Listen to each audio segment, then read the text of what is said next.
bonjour à toutes et à tous, soyez les bienvenus sur ma chaîne. Alors aujourd'hui je vais vous présenter l'oracle Sagesse Mystique, qui est un jeu qui à la base est paru aux éditions Ada. Il n'est plus du tout disponible. Alors Ada, c'est un éditeur canadien. Il arrive qu'Ada édite des jeux et ensuite ils sont réédités par des maisons d'édition françaises. Je crois que la plupart des jeux Ada sont réédités chez Très Daniel, sauf que celui-ci, il n'a jamais été édité en France. Donc il était uniquement disponible au Canada en quantité relativement limitée.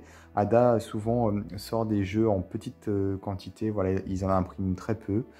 Il faut satisfaire le marché canadien et français dans ces cas-là quand c'est pas repris en France. Et donc c'est ça part très vite. Et souvent, avant que le jeu soit réédité en français, enfin en France plutôt, il n'est plus édité et il devient très rare. Alors celui-ci, comme je vous disais, il n'a pas été édité en France, mais uniquement au Canada, ce qui en fait un jeu très rare finalement. Alors, joliment illustré par Joséphine Wall, les cartes oracles de la sagesse mystique vous guident dans le présent et vous inspirent pour l'avenir. Des archanges, des déesses, des esprits animaux, des fées et de merveilleuses créatures mystiques vous offrent des messages inspirants et des encouragements pour vous aider à surmonter les défis de la vie et à retrouver la joie. Le jeu de la sagesse mystique comprend 46 cartes ainsi qu'un guide d'accompagnement illustré de 112 pages empli d'espoir et de sagesse. Alors à la base, il était sorti aussi en anglais, pour le coup, avant de sortir en français au Canada. Alors je vais regarder justement au niveau des dates dans le petit livret. Hop, je fais un petit peu de place. Alors, donc à la base chez US Games Systems aux États-Unis en 2016. Voilà. Et ensuite en 2017 aux éditions Ada.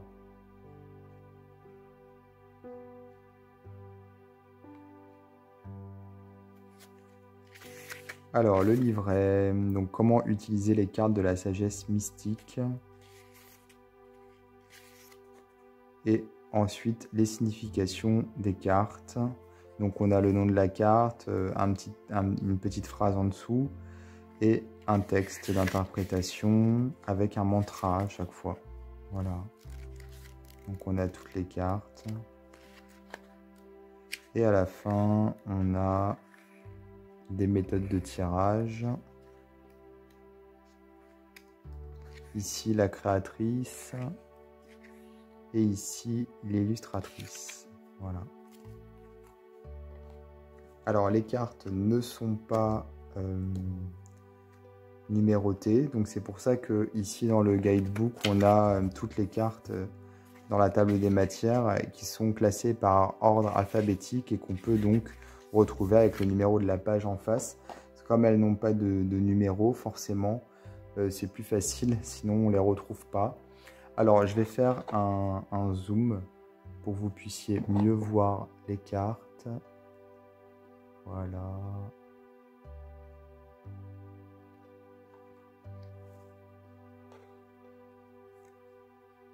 Alors les cartes sont assez larges, comme vous pouvez le voir. Le dos ici, il est très sympa, très très doux. Donc ce sont de très belles cartes avec beaucoup de couleurs. Voilà, le but c'est vraiment de mettre en avant la spiritualité. Donc on a des cartes qui ont des dominantes couleurs très douces et spirituelles, du bleu, du violet, du rose, du vert, voilà. Et en bas, on a un bandeau qui change en fonction des cartes. Je ne sais pas trop si c'est au hasard ou non. Pour le coup, c'est pas forcément expliqué dans le livret. Enfin, je crois pas en tout cas. En tout cas, elles sont très jolies. Ouais. Beaucoup de poésie pour le coup. Et on a voilà le nom de la carte. Et en dessous, on a un petit texte qui nous aident à interpréter la carte. Par exemple ici, vacances, prenez du temps pour la détente et l'aventure. Archange Gabriel, messager de la créativité et de l'espoir.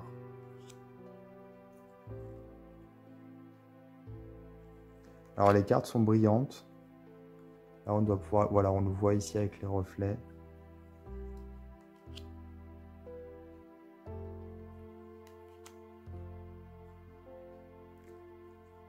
Ouais. Il est vraiment très beau. Et ce que j'aime beaucoup, c'est qu'il y a plein de... les illustrations sont très riches. Il faut vraiment se plonger dedans pour tout distinguer. Et on n'est d'ailleurs pas obligé de s'arrêter sur un élément uniquement. On peut en prendre plusieurs en considération et pas forcément toujours les mêmes en fonction des tirages. Par exemple, pour un tirage, on va avoir le regard qui va être attiré par la colombe. Pour un autre tirage, ça va être plutôt la couronne de fleurs ou le papillon en bas. Donc en fait, c'est ça que j'aime bien dans ce genre de jeu, c'est finalement une même carte peut avoir différentes connotations en fonction de son intuition au moment d'un tirage et en fonction du tirage qu'on fait et du consultant. On va donc forcément avoir un ressenti différent, même si on a la même carte avec deux personnes différentes. Ouais.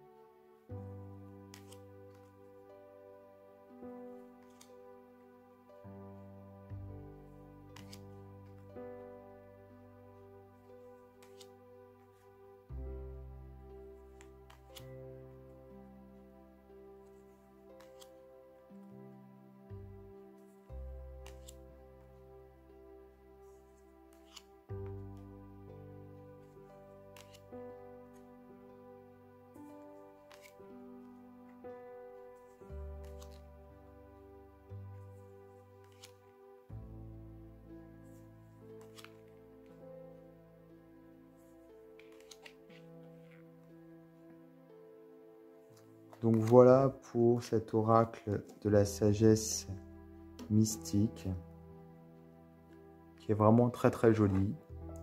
Donc disponible à la base aux éditions Adam et plus disponible puisque voilà depuis 2017, hein, vous l'aurez compris, il est difficile à trouver et pour le moment, bon, il n'a pas été édité en France. Voilà. Alors n'hésitez pas à vous abonner à ma chaîne et moi je vous dis à bientôt pour d'autres vidéos.